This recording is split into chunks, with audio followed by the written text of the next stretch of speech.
ക്നാനായ സമുദായം പലപ്പോഴും അതിരൂക്ഷമായ വിമർശനങ്ങൾക്കും ക്രൂരമായ പരിഹാസങ്ങൾക്കും ഇടയാകുന്ന കാഴ്ച നമ്മൾ സാമൂഹ്യ മാധ്യമങ്ങളിൽ നിരന്തരം കാണാറുണ്ട്. ഒരു കാരണവുമില്ലെങ്കിലും ക്നാനായക്കാരനാണ് എന്ന് കണ്ടാൽ ഒരു കമന്റ് പറഞ്ഞിട്ട് പോയില്ലെങ്കിൽ എന്തോ കുഴപ്പം പോലെ പൊതു മലയാളി സമൂഹം പോലും കരുതുന്നുണ്ട്. അങ്ങനെ ഇതര ക്രിസ്തീയ വിഭാഗങ്ങളിൽ നിന്ന് എന്ന് മാത്രമല്ല, പൊതുവെ മലയാളികളിൽ നിന്നൊക്കെ അതിക്രൂരമായ പരിഹാസങ്ങളും നിശിതമായ വിമർശനങ്ങളും ഒക്കെ ക്നാനായ സമുദായം ഏറ്റുവാങ്ങുന്നുണ്ട്. അതിന്റെ കാരണം തങ്ങളൊരു വിശേഷ ജനതയാണെന്ന് അവർ കരുതുന്നതാണ്. അവരുടെ ഇടയിൽ പ്രാക്ടീസുള്ള എൻഡോഗാമി അവരെ പലപ്പോഴും വിമർശനത്തിന്റെ മുൾമുനയിൽ നിർത്താറുണ്ട്. ഈ എൻഡോഗാമി എന്ന് പറഞ്ഞാൽ ഈ പോളിഗാമി, മോണോഗാമി എന്നൊക്കെ പറഞ്ഞാൽ എൻഡോഗാമി എന്ന് പറഞ്ഞാൽ എന്താണ്? എൻഡോഗാമി എന്ന് പറഞ്ഞാൽ സ്വസമുദായത്തിൽ നിന്ന് മാത്രം വിവാഹം കഴിക്കുന്നു, അതിൽ നിർബന്ധം പിടിക്കുന്നു എന്നുള്ളതാണ്. അപ്പൊ ആ സമുദായത്തിൽ ആരംഗമായിരിക്കണമോ അവർ ആ സമുദായത്തിന്റെ ഉള്ളിൽ നിന്ന് വിവാഹം കഴിച്ചവരായിരിക്കണം. പുറത്തുനിന്ന് വിവാഹം കഴിക്കുന്നതിനെയോ പുറത്തേക്ക് വിവാഹം കഴിച്ച് അയക്കുന്നതിനെയോ ആ സമുദായം പ്രോത്സാഹിപ്പിക്കുന്നില്ല. ഇത് എല്ലാ സമുദായങ്ങളെ പറ്റിയും ഒരു അളവ് വരെ ശരിയാണ്. കാരണം നായർ യുവതിക്ക് വിവാഹം ആലോചിക്കുമ്പോൾ അവർ നായർ യുവാക്കളിൽ നിന്ന് വിവാഹം ആലോചിക്കുന്നു, വിവാഹാലോചനകൾ ക്ഷണിക്കുന്നു എന്ന് പത്രത്തിൽ പരസ്യം കൊടുക്കുമ്പോൾ വായിക്കുന്ന ആരും അങ്ങനെ ക്ഷുഭിതരാകാറില്ല. ഒരു ഈഴവ യുവാവ് ഈഴവ യുവതികളുടെ മാതാപിതാക്കളിൽ നിന്ന് വിവാഹാലോചന ക്ഷണിക്കുന്നു എന്ന് പത്രത്തിൽ കൊടുത്താൽ കാണുന്നവർക്ക് അസ്വാഭാവികതയൊന്നും തോന്നാറുമില്ല. എന്നാൽ ഒരു ക്നാനായ യുവതിയുടെ മാതാപിതാക്കൾ തങ്ങളുടെ പുത്രിക്ക് വേണ്ടി ക്നാനായ യുവാക്കളുടെ മാതാപിതാക്കളിൽ നിന്ന് വിവാഹാലോചനകൾ ക്ഷണിക്കുന്നു എന്ന് കാണുമ്പോൾ ആ പരസ്യത്തിന്റെ കീഴെ ഇത്രമാത്രം അസഹിഷ്ണുതയും അസഭ്യവർഷവും വരുന്നതിന്റെ കാരണം എന്താണെന്ന് എത്ര ആലോചിച്ചിട്ടും എനിക്ക് മനസ്സിലാകുന്നില്ല. അപ്പൊ എല്ലാ കമ്മ്യൂണിറ്റിയും അങ്ങനെ ഒരു കൈൻഡ് ഓഫ് എൻഡോഗാമി പ്രാക്ടീസ് ചെയ്യുന്നുണ്ട്. എന്നാൽ അതിനെയൊക്കെ ലംഘിച്ച് പുറത്തുള്ള വിവാഹങ്ങളും ധാരാളം നടക്കുന്നുണ്ട്. പക്ഷെ ഏതൊരു വ്യക്തിക്കും സ്വസമുദായത്തിൽ നിന്നുള്ള വിവാഹം അഭിലഷണീയമാണെന്നുള്ള ചിന്തയുണ്ട്. അത് ജാതി സത്വബോധം എന്ന് നമ്മൾ പറയും. അപ്പൊ അങ്ങനത്തെ ഒരു ജാതി സത്വബോധം എല്ലാവർക്കും ഉണ്ട്. അത് ക്നാനായക്കാർ കുറെ കൂടെ തീവ്രമായിട്ട് വെച്ചു പുലർത്തുന്നു. ഇന്ന് ക്നാനായക്കാരുടെ ഉള്ളിൽ നിന്ന് തന്നെ അതിനെതിരായിട്ടുള്ള ചില പ്രവർത്തനങ്ങളും ചില മുന്നേറ്റങ്ങളും അല്ലെങ്കിൽ അത്തരത്തിലുള്ള ചില പ്രസ്ഥാനങ്ങളും ഒക്കെ ഉയർന്നു വരുന്നുണ്ട്. അപ്പൊ എന്താണ് ഈ ക്നാനായ സമുദായം ഇത്തരത്തിലുള്ള പരിഹാസങ്ങൾക്ക് വിധേയരാകുന്നത്? ഇപ്പൊ ഈ ക്നാനായ സമുദായത്തിന്റെ സിഗ്നിഫിക്കൻസ് എന്താണ്? ഈ ക്നാനായ സമുദായത്തെ പറ്റി നമ്മൾ മനസ്സിലാക്കുമ്പോൾ കേരള ക്രൈസ്തവ ചരിത്രത്തിൽ അല്ലെങ്കിൽ കേരളത്തിന്റെ തന്നെ ചരിത്രത്തിൽ വളരെ അദ്വിതീയമായ ഒരു സ്ഥാനം ഈ ക്നാനായ ക്രിസ്ത്യാനികൾക്കുണ്ട്. അതിന്റെ കാരണം ഈ ക്നാനായ കുടിയേറ്റം രണ്ട് ഘട്ടങ്ങളിലായിട്ടാണ് കേരളത്തിൽ നടന്നിട്ടുള്ളത്. ഒന്നാം ക്നാനായ കുടിയേറ്റം AD 345 നടന്നു എന്നാണ് കണക്കാക്കപ്പെടുന്നത്. അവിടെയാണ് ഈ ക്നായി തോമ എന്ന് പറയുന്ന കഥാപാത്രം പ്രവേശനം ചെയ്യുന്നത്. ക്നായി തോമ എന്ന് പറയുന്നത് ക്നാനായക്കാരുടെ കുലത്തലവനാണ്. ക്നായി തോമായും യൗസേഫ് മെത്രാനും ഏകദേശം 72ഓളം കുടുംബങ്ങളും ഒരുമിച്ചൊരു സംഘമായി കേരളത്തിലേക്ക് 4-ാം നൂറ്റാണ്ടിൽ കുടിയേറി എന്നാണ് പൊതുവെ വിശ്വസിക്കപ്പെടുന്നത്. അതാണ് ഒന്നാം ക്നാനായ കുടിയേറ്റം. രണ്ടാമത് AD 825, അതായത് 500 വർഷത്തിന് ശേഷം AD 825 രണ്ടാമത് ആദ്യം വന്നതിനേക്കാൾ വലിയ ഒരു സംഘം കേരളത്തിലേക്ക്, അല്ലാതെ കേരളം എന്ന പേരില്ല, മലനാട്ടിലേക്ക് അല്ലെങ്കിൽ മലബാറിലേക്ക് അവർ കുടിയേറി. അവർ കൊല്ലം തുറമുഖത്താണ് വന്നത്. ഒന്നാം കുടിയേറ്റം കൊടുങ്ങല്ലൂർ തുറമുഖത്തും രണ്ടാം കുടിയേറ്റം കൊല്ലം തുറമുഖത്തും വന്നു. ഈ കൊല്ലം തുറമുഖത്ത് വന്ന 9-ാം നൂറ്റാണ്ടിൽ അഥവാ AD 825 വന്ന സാബോർ ഈശോ എന്ന് പറയുന്ന ഒരു വ്യാപാര പ്രമുഖൻ, മെഹർബാൻ എന്ന ബഹുമാന്യ നാമം പേർഷ്യയിൽ ഉള്ള അദ്ദേഹത്തിന്റെ നേതൃത്വത്തിൽ 2 മെത്രാന്മാരും വൈദികരും വലിയ സംഘമായിട്ട് അവര് കൊല്ലത്ത് വന്നു. ഇതാണ് രണ്ടാം ക്നാനായ കുടിയേറ്റം. കഴിഞ്ഞ ദിവസം ഒരാൾ പറഞ്ഞു ഈ സാബോർ ഈശോ ഒരു ക്നാനായക്കാരനൊന്നും ആയിരുന്നില്ല, അദ്ദേഹം ഒരു സീറോ മലബാറുകാരൻ ആയിരുന്നു എന്ന് പറഞ്ഞു. ഞാൻ അദ്ദേഹത്തോട് തർക്കിക്കാൻ പോയില്ല. വസ്തുതകൾ പരിശോധിക്കണം. നിങ്ങൾ കേൾവിക്കാർക്കും കമന്റുകൾ എഴുതി സഹായിക്കാമെന്നാണ്. ഈ സാബോർ ഈശോ ഒരു സീറോ മലബാറുകാരനായിരുന്നു, ക്നാനായക്കാരനല്ലായിരുന്നു എന്ന് എന്നോട് പറഞ്ഞു. അപ്പൊ അതേപറ്റി എനിക്കറിയത്തില്ല. എൻ്റെ ഒരു ധാരണയിൽ രണ്ടാം ക്നാനായ കുടിയേറ്റം എന്നുള്ളതാണ്. അപ്പൊ അത് AD 825 നടക്കുകയാണ്. മഹോദയപുരം അല്ലെങ്കിൽ കൊല്ലം എന്ന് പറയുന്ന നഗരം പുതുക്കി പണിയുന്നതിൽ ഈ സംഘം വലിയ സംഭാവനകൾ നൽകി. അതുപോലെ തന്നെ മലയാളത്തിലുള്ള കലണ്ടർ, നമ്മൾ ഇന്ന് പറയുന്ന കൊല്ലവർഷം, ആ കൊല്ലവർഷം പുനഃക്രമീകരിക്കുന്നത് ഈ 825 അപ്പൊ ഇത് കേരളത്തിലെ പൊതുസമൂഹത്തിന് ജ്ഞാനായ കമ്മ്യൂണിറ്റി നൽകിയ ഒരു കനത്ത സംഭാവനയായിട്ട് വേണം നമുക്ക് കണക്കാക്കുവാൻ. അതുകൊണ്ടാണ് നമ്മുടെ മലയാളം കലണ്ടറിനെ കൊല്ലവർഷം എന്ന് വിളിക്കുന്നത്. അതുകൊണ്ടാണ് കൊല്ലം എന്നതിന് ഒരു വർഷം എന്നും അർത്ഥമുണ്ട്. അപ്പൊ കൊല്ലവർഷം എന്ന് പറഞ്ഞാൽ വർഷം വർഷം ഗേറ്റ് വാതിൽ എന്ന് പറയുന്നതിലല്ല, കൊല്ലവർഷം എന്ന് പറഞ്ഞാൽ അത് കൊല്ലത്തുണ്ടായ വർഷമാണ്. അതുകൊണ്ടാണ് കൊല്ലവർഷം എന്ന് നമ്മൾ വിളിക്കുന്നത്. അപ്പൊ ഈ ജ്ഞാനായ കമ്മ്യൂണിറ്റി ഈ 2 ഘട്ടങ്ങളിലായിട്ട് വന്നുള്ള കുടിയേറ്റത്തിൽ ജ്ഞാനായ കമ്മ്യൂണിറ്റി മലയാളികളുടെ ജീവിതത്തിൽ വലിയ സ്വാധീനം ചെലുത്തി. അവര് കൊണ്ടുവന്ന സംസ്കാരം, അവർ കൊണ്ടുവന്ന വസ്ത്രധാരണ സംസ്കാരം, ഭക്ഷ്യ സംസ്കാരം, അതുപോലെ തന്നെ അവരുടെ പ്രാർത്ഥനകൾ, ആരാധനകൾ, അനുദിന ജീവിതം, അതുപോലെ വ്യക്തി ശുചിത്വം, മറ്റ് ധാർമ്മികതകൾ, ഇങ്ങനെ ഒരുപാട് കോഡെക്സസ്, ഇതെല്ലാം അവരാണ് കൊണ്ടുവന്നത്. അപ്പൊ അവരോട് ഏറ്റവും സഹകരിച്ച നിന്ന ആളുകൾ എന്ന നിലയ്ക്ക് തദ്ദേശീയ ക്രിസ്ത്യാനികൾക്കും അതിൻ്റെതായ മാറ്റങ്ങൾ ഉണ്ടായി, അല്ലെങ്കിൽ സാമൂഹികമായ ഉന്നമനമുണ്ടായി. ഉദാഹരണം പറഞ്ഞാൽ, വളരെ റീസെന്റ് ആയിട്ട് ഉദാഹരണം പറഞ്ഞാൽ, ഈ കേരളത്തിൽ വന്ന സായിപ്പന്മാരുടെ കൂടെ സുവിശേഷം കേട്ട് കേരളത്തിൽ കൂടിയ ഈ പട്ടികജാതി പട്ടികവർഗക്കാർ, അതുപോലെ വളരെ സമൂഹത്തിന്റെ ജീവിതത്തിന്റെ പുറമ്പോക്കുകളിൽ കഴിഞ്ഞ അനേക ആളുകൾ ഈ സുവിശേഷകരുടെ കൂടെ, മിഷണറിമാരുടെ കൂടെയൊക്കെ കൂടിയപ്പോൾ ഉപയോഗിച്ച് പഴകിയതും അയഞ്ഞതുമൊക്കെ ആണെങ്കിലും സായിപ്പുമാരിട്ട പാന്റും ഷർട്ടും ഒക്കെ അവരിടാനും ആദ്യ കാലങ്ങളിലൊക്കെ ഒരു കോമാളി വേഷം പോലെ തോന്നിയെങ്കിലും പിന്നെ സ്വന്തം അളവിലുള്ള പാന്റും ഷർട്ടും ഇടാനും, എന്ന് പറഞ്ഞാൽ ഈ മതം മാറ്റത്തിന് വിധേയരാകാത്തവരെക്കാൾ ഒരു സോഷ്യൽ അപ്ഗ്രേഡേഷൻ ആ കാലഘട്ടത്തിൽ, ഒരു സാമൂഹികമായ മുന്നേറ്റം, ഒരു മേൽക്കൈ നേടുവാനൊക്കെ അവർക്ക് സാധിച്ചിട്ടുണ്ട്. പക്ഷേ ജ്ഞാനായക്കാരുടെ കാര്യത്തിൽ അങ്ങനെയല്ലായിരുന്നു. അത് വലിയ വ്യത്യാസമായിരുന്നു. കാരണം അന്ന് ഈ ഉച്ചനീചത്വവും തൊട്ടുകൂടായ്മ, തീണ്ടിക്കൂടായ്മ, ഇതൊക്കെ വളരെ ശക്തമായിട്ട് നിലനിന്ന രാജഭരണ കാലഘട്ടത്തിൽ രാജാക്കന്മാരിൽ നിന്ന് പ്രത്യേക പദവികളും സാമൂഹികമായ ഉന്നമനവും ഒക്കെ നേടിയെടുത്ത ഈ ജ്ഞാനായ ക്രിസ്ത്യാനികളുടെ കൂടെ ചേർന്ന തദ്ദേശ ക്രൈസ്തവർക്കും അത്തരത്തിലുള്ള പദവികളെ ആസ്വദിക്കുവാനും സാമൂഹികമായ ഒരു ഔന്നത്യത്തിലേക്ക് വളരെ ലളിതമായി, വളരെ പ്രായണ ആയാസരഹിതമായി തന്നെ പ്രവേശിക്കുവാനും സാധിച്ചു എന്നുള്ളത് വസ്തുതയാണ്. എന്ന് പറഞ്ഞാൽ കേരളത്തിൽ ഇപ്പൊ നോർത്ത് ഇന്ത്യയിലൊക്കെ ക്രിസ്ത്യൻസ് എന്ന് പറഞ്ഞ താണജാതിക്കാരാണ്. അത് ഓരോ സ്റ്റേറ്റിലും ഓരോ വ്യത്യാസമുണ്ട്. ഇപ്പൊ നോർത്ത് ഇന്ത്യയിലെ പല സംസ്ഥാനങ്ങളിലും ക്രിസ്ത്യൻ ആണ് എന്ന് പറഞ്ഞാൽ അവർ അറപ്പോടെ നോക്കും. കാരണം അവിടുത്തെ ക്രിസ്ത്യാനികൾ ബഹുഭൂരിപക്ഷവും വളരെ താണ ജാതിയിൽപ്പെട്ട ആളുകളാണ്. അതുകൊണ്ട് പൊതുവെ ക്രിസ്ത്യാനികൾ എന്ന് പറയുമ്പോൾ ഈ മതപരമായ ഒരു ഐഡന്റിറ്റി അല്ല, അല്ലെങ്കിൽ ഒരു ആദർശം എന്ന നിലയ്ക്കല്ല ക്രിസ്ത്യാനിറ്റിയെ കാണുന്നത്, ഒരു ജാതി എന്ന നിലയ്ക്കാണ്.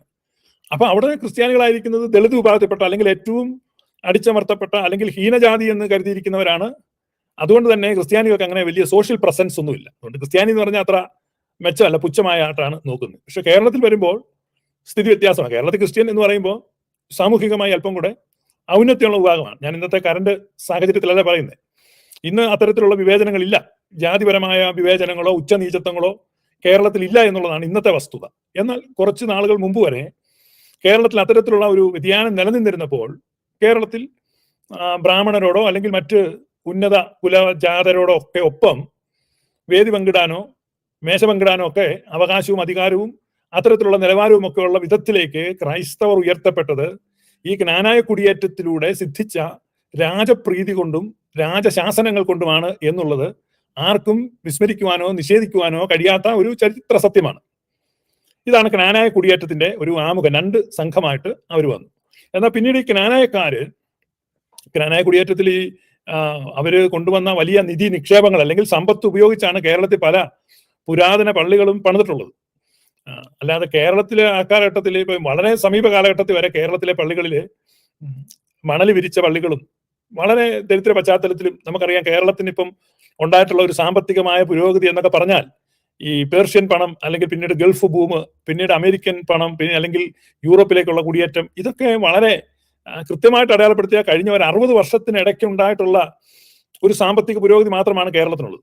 അപ്പൊ അതിനു മുമ്പ് വളരെ എല്ലാവരെയും പോലെ തന്നെ വളരെ ദരിദ്ര പശ്ചാത്തലത്തിലായിരുന്നു കേരളത്തിലെ ക്രൈസ്തവ സഭകളും ക്രിസ്ത്യാനികളും ഒക്കെ ഉണ്ടായിരുന്നത്. എന്നാൽ ഈ പരിശുദ്ധ സുറിയാനി സഭയെ സംബന്ധിച്ച് അവർക്ക് ലോകമെമ്പാടും ആയിരക്കണക്കിന് പള്ളികളും ആശ്രമങ്ങളും എല്ലാം ഉണ്ടായിരുന്നു. വിശേഷിച്ച് അവർക്ക് ഉണ്ടായിരുന്ന പള്ളികളെ പറ്റിയും അന്നത്തെ ശില്പകല വൈഭവത്തെ പറ്റിയും ഒക്കെ നമുക്ക് രേഖകളുണ്ട്.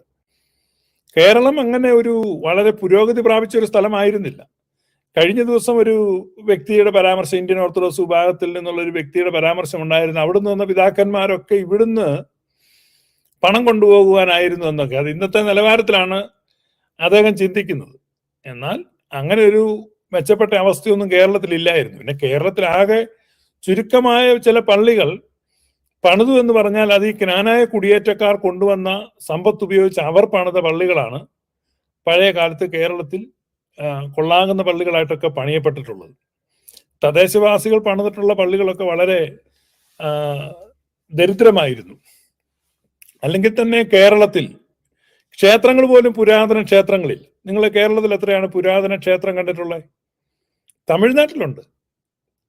ആയിരക്കണക്കിന് വർഷം പഴക്കമുള്ള ക്ഷേത്രം എന്ന് പറഞ്ഞാൽ ഇപ്പൊ കേരളത്തിലെ ഏറ്റവും പ്രസിദ്ധമായ 2 ക്ഷേത്രമാണ് ശ്രീ പത്മനാഭ സ്വാമി ക്ഷേത്രവും ഗുരുവായൂർ ശ്രീകൃഷ്ണ ക്ഷേത്രവും, അല്ലെങ്കിൽ തൃശ്ശൂർ വടക്കുംനാഥ ക്ഷേത്രവും. ഈ ക്ഷേത്രങ്ങൾക്കൊക്കെ ചുരുങ്ങിയ നൂറ്റാണ്ടുകളുടെ പഴക്കമേ ഉള്ളൂ. എന്ന് പറഞ്ഞാൽ വെരി റീസെന്റ് ഹിസ്റ്ററിയിലുള്ളതാണ്. ഇപ്പൊ പുരാതന ക്ഷേത്രങ്ങളൊന്നും പറഞ്ഞാൽ കേരളത്തിലില്ല. അത്തരത്തിലുള്ള നിർമ്മിതികളും കേരളത്തിലില്ല. അതുപോലെ തന്നെ എഴുത്തും വായനയും. ഈ കേരളത്തിൽ നിന്ന് എന്ത് ലിഖിതങ്ങളാണ് കിട്ടിയിട്ടുള്ളത്? സുറിയാനി സഭയുടെ ലിറ്റർജിക്കൽ ട്രഡിഷൻ നോക്കുമ്പോൾ AD 170 മുതൽ ഉള്ള എഴുത്ത് പാരമ്പര്യം സുറിയാനി സഭയ്ക്കുണ്ട്. AD 170 എന്നൊക്കെ പറയുമ്പോൾ നിങ്ങളൊന്ന് ഓർക്കണം. അപ്പൊ ആ കാലഘട്ടത്തിൽ എഴുതിയിരുന്നവർ. അതുപോലെ തന്നെ വസ്ത്രധാരണത്തിന്റെ പാരമ്പര്യം. ഈ അടുത്ത കാലത്തൊക്കെ സോഷ്യൽ മീഡിയയിൽ പ്രചരിച്ച ഒരു ചിത്രമുണ്ട്. തിരുവിതാംകൂർ മഹാരാജാവിന്റെയും രാജ്ഞിയുടെയും ഒരു ഫോട്ടോ, സായിപ്പെടുത്ത ഫോട്ടോ എന്ന് പറഞ്ഞ്. അപ്പൊ അതിനകത്ത് അവരുടെ വസ്ത്രധാരണം നിങ്ങൾക്ക് കാണാം. ഒരു രാജാവും രാജ്ഞിയും ഇരിക്കുന്നത്. അത്ര ദരിദ്രമായ വസ്ത്രധാരണ രീതിയാണ്. എന്നാൽ യേശു കർത്താവിന്റെ കാലത്ത് മുകൾ മുതൽ താഴെ വരെ തയ്ക്കാതെ തുന്നിയിരുന്ന കുപ്പായം, നിലംകുപ്പായം, അല്ലെ നീളൻ കുപ്പായം, അല്ലെങ്കിൽ നിലയങ്കി ധരിച്ചിരുന്നു. യോസഫിന് മനോഹരമായ ചിത്രത്തയ്യലുള്ള നിലയങ്കി ഉണ്ടായിരുന്നു. അത് BC-യിലാണ്. അപ്പൊ നമ്മൾ മനസ്സിലാക്കേണ്ടത് എത്രയോ നൂറ്റാണ്ടുകൾക്ക് മുമ്പ് വളരെ മുന്നേറിയിരുന്ന ഒരു സാംസ്കാരിക പശ്ചാത്തലത്തിലാണ് സഭകളൊക്കെ ഉണ്ടായത്. അപ്പൊ കേരളത്തെ സംബന്ധിച്ചല്ല, ഇപ്പൊ നമ്മൾ താമസിക്കുന്ന മലനാടിനെ സംബന്ധിച്ച് ഇത്തരത്തിലുള്ള ഭക്ഷ്യ സംസ്കാരമോ വസ്ത്രധാരണത്തിന്റെ സംസ്കാരമോ അല്ലെങ്കിൽ ഈ കെട്ടിട നിർമ്മാണത്തിന്റെ സംസ്കാരമോ അല്ലെങ്കിൽ എഴുത്തുവിദ്യയോ അല്ലെങ്കിൽ ചരിത്രങ്ങൾ രേഖകളാക്കി വെക്കുന്ന സമ്പ്രദായമോ ഒന്നും ഇല്ലാത്ത ഒരു സ്ഥലമാണ്. അപ്പൊ അവിടെയാണ് ഒരു പാരമ്പര്യം, മാർത്തോമൻ പാരമ്പര്യമുണ്ട്, മലയാളത്തിലുണ്ട് എന്നൊക്കെ പറയുന്നത്. ഒന്നും ഇല്ല എന്നുള്ളതാണ് യാഥാർത്ഥ്യം. അപ്പൊ അവിടെയാണ് ഈ ക്നാനായ കുടിയേറ്റത്തിന്റെ പ്രസക്തി. അവര് കൊണ്ടുവന്നല്ലാതെ കേരളത്തിലെ ക്രൈസ്തവർക്ക് സ്വന്തമായിട്ടൊന്നുമില്ല എന്നുള്ളതാണ് യാഥാർത്ഥ്യം. പിന്നീട് കേരളത്തിലെ ക്രൈസ്തവ സഭയുമായിട്ട് ഇഴുകിച്ചേർന്ന് ഒരുമിച്ച് ക്നാനായ സമുദായം മുന്നോട്ട് പോകുമ്പോഴും അവരവരുടെ ഒരു തനിമ, അത് വിശേഷിച്ച് അവര് ഈ സ്വസമുദായത്തിൽ നിന്ന് വിവാഹം കഴിക്കുന്ന അല്ലെങ്കിൽ ഒരു വേർപാട് കാത്തു സൂക്ഷിച്ചുകൊണ്ട് അപ്പോൾ തന്നെ ഇവിടുത്തെ ക്രൈസ്തവ സമുദായത്തിന് എല്ലാ ഒത്താശകളും ചെയ്തു കൊടുക്കുകയും അവരോട് സഹകരിക്കുകയും ഒന്നിച്ചു മുന്നേറുകയും ചെയ്ത് ഒന്നിച്ചു വളരുന്ന ഒരു കാഴ്ചയാണ് നമ്മൾ കണ്ടിട്ടുള്ളത്. ക്നാനായ സമുദായം കേരളത്തിൽ ഏറ്റവും സമാധാനകാംക്ഷികളായ ഒരു സമുദായമായിട്ടും സാഹോദര്യത്തിന്റെയും സമന്വയത്തിന്റെയും സമവായത്തിന്റെയും ഒക്കെ പ്രതീകമായിട്ടുമാണ് നമ്മൾ ക്നാനായ കമ്മ്യൂണിറ്റിയിൽ നിന്ന് കാലാകാലങ്ങളിൽ വന്നിട്ടുള്ള നേതൃത്വത്തെയും ഒക്കെ കണ്ടിട്ടുള്ളത്. കേരള സമൂഹത്തെ സംബന്ധിച്ച് നിങ്ങൾ ഭൂമിയുടെ ഉപ്പാകുന്നു, ലോകത്തിന്റെ വെളിച്ചമാകുന്നു എന്ന് യേശുദമ്പുരാൻ പറഞ്ഞതുപോലെ നിശ്ചയമായിട്ടും കേരളത്തിന് ഒരു അനുഗ്രഹമായിരുന്നു ഈ കമ്മ്യൂണിറ്റി എന്നുള്ളതാണ് യാഥാർത്ഥ്യം. അപ്പോ പിന്നീട് ഈ പറങ്കികളുടെ ആഗമനത്തോടെ കേരളത്തിലെ സഭ രണ്ടാകുകയാണ്. ഒന്ന് റോമൻ കത്തോലിക്ക സഭയും 2 സുറിയാനി സഭയും.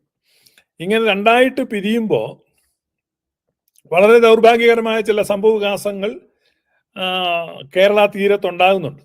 അത് അന്ത്യോക്യൻ പാത്രിയർക്കീസ് ആയിരുന്ന ഇഗ്നാത്തിയോസ് ആഹത്തുള്ള എന്ന് പറയുന്ന പാത്രിയർക്കീസിനെ കൊച്ചി കായലിൽ കെട്ടിത്താഴ്ത്തി എന്നുള്ളതാണ് പോർച്ചുഗീസുകാർ.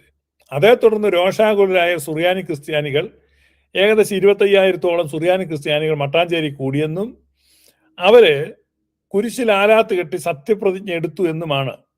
അതിനെയാണ് ചരിത്രപ്രസിദ്ധമായ കൂനംകുരിശ് സത്യം എന്ന് വിളിക്കുന്നത്. ഈ കൂനംകുരിശ് സത്യത്തിന് നേതൃത്വം കൊടുത്തത് ഒരു ജ്ഞാനായക്കാരനായ പുരോഹിതനാണ്, ഒരു പട്ടക്കാരനാണ് ആഞ്ഞിലിമൂട്ടിൽ ഇട്ടിത്തൊമ്മൻ കത്തനാര്. അപ്പൊ ആഞ്ഞിലിമൂട്ടിൽ ഇട്ടിത്തൊമ്മൻ കത്തനാര് കുരിശിൽ ആലാത്ത് കെട്ടി വിളിച്ചു പറഞ്ഞ സത്യപ്രതിജ്ഞ സൂര്യചന്ദ്രന്മാരുള്ള കാലത്തോളം ഞങ്ങളും ഞങ്ങളുടെ സന്തതി പരമ്പരകളും പരിശുദ്ധ അന്ത്യോക്യ സിംഹാസനത്തോട് കൂറുമിതയത്വമുള്ളവരായിരിക്കും എന്നാണ് പ്രഖ്യാപിച്ചത്. അതിനെ ചില ആളുകളൊക്കെ വ്യാഖ്യാനിച്ച് വിദേശ ശക്തികളുടെ ബന്ധം വേണ്ട എന്ന് വിദേശത്തു നിന്ന് കുടിയേറിയ ഇട്ടിത്തൊമ്മൻ കത്തനാർ ഏറ്റു പറഞ്ഞു എന്നൊക്കെ ഉള്ള അബദ്ധങ്ങളൊക്കെ പ്രചരിപ്പിക്കുന്നുണ്ട്. അപ്പൊ വൈദേശിക കുടിയേറ്റത്തിന്റെ പരമ്പരയിൽപ്പെട്ട പിന്തുടർച്ചക്കാരാണ് ഈ കമ്മ്യൂണിറ്റി. അവരൊരിക്കലും വിദേശത്തു നിന്നൊന്നും വേണ്ട എന്നല്ല, അവർ നിശ്ചയമായിട്ടും അന്ത്യോക്യ സിംഹാസനത്തോടുള്ള കൂറുമിതയത്വമാണ് പ്രഖ്യാപിച്ചത്. ഈ കാര്യം 2017 ജൂലൈ 3 സുപ്രീം കോടതി ശരിവെക്കുകയും അതിനെ എടുത്തുദ്ധരിക്കുകയും ചെയ്യുന്നുണ്ട്. 2017 ജൂലൈ 3 സുപ്രീം കോടതി വിധിയുടെ പേജ് 5 പേജ് 39 വായിച്ചാൽ 2 സ്ഥലത്ത് 2 പ്രാവശ്യമായിട്ട് കോടതി നിരീക്ഷിക്കുന്നുണ്ട്, എടുത്തു പറയുന്നുണ്ട് പരിശുദ്ധ അന്ത്യോക്യ സിംഹാസനത്തോട് കൂറുമിതയത്വം പ്രഖ്യാപിക്കുവാൻ കേരളത്തിലെ ക്രിസ്ത്യാനികൾ അല്ലെങ്കിൽ മലങ്കരയിലെ ക്രിസ്ത്യാനികൾ ഒരു സത്യപ്രതിജ്ഞ ചെയ്തു എന്ന്. ആ സത്യപ്രതിജ്ഞയ്ക്ക് നേതൃത്വം കൊടുത്തവരാണ് ക്നാനായ കമ്മ്യൂണിറ്റി. ദൗർഭാഗ്യകരം എന്ന് പറയട്ടെ, ക്നാനായ കമ്മ്യൂണിറ്റി പിന്നെ 2ആയി പിരിഞ്ഞു. അതിലൊരു വിഭാഗം റോമൻ മാർപ്പാപ്പായുടെ കീഴിൽ, ഇന്നത്തെ ഭാഷയിൽ പറഞ്ഞ സീറോ മലബാർ സഭയോട് ചേർന്ന് റോമൻ പോപ്പിന്റെ അധ്യക്ഷത അംഗീകരിച്ച് നിൽക്കുന്നു. അതാണ് ക്നാനായ കാത്തലിക് കമ്മ്യൂണിറ്റി എന്ന് പറയുന്നത്. മറ്റൊരു വിഭാഗം ക്നാനായ യാക്കോബായ, അങ്ങനെ ഒരു പേരുണ്ടോ എന്ന് എനിക്കറിയത്തില്ല, പക്ഷെ ഒരു കമ്മ്യൂണിറ്റി സുറിയാനി സഭയുടെ വിശുദ്ധ കുർബാന അനുഷ്ഠിക്കുകയും അല്ലെങ്കിൽ കൂദാശകളും ലിറ്റർജിക്കൽ ട്രഡീഷനും എല്ലാം അതേപടി ഹോൾഡ് ചെയ്യുന്ന മറ്റൊരു വിഭാഗം. അത് ചിങ്ങവനം കേന്ദ്രീകരിച്ച് ആ കമ്മ്യൂണിറ്റി അവരുടെ കേന്ദ്രം ചിങ്ങവനത്താണ്, ആണ് യാക്കോബായ ക്നാനായ എന്നൊക്കെ പറയുന്ന വിഭാഗം.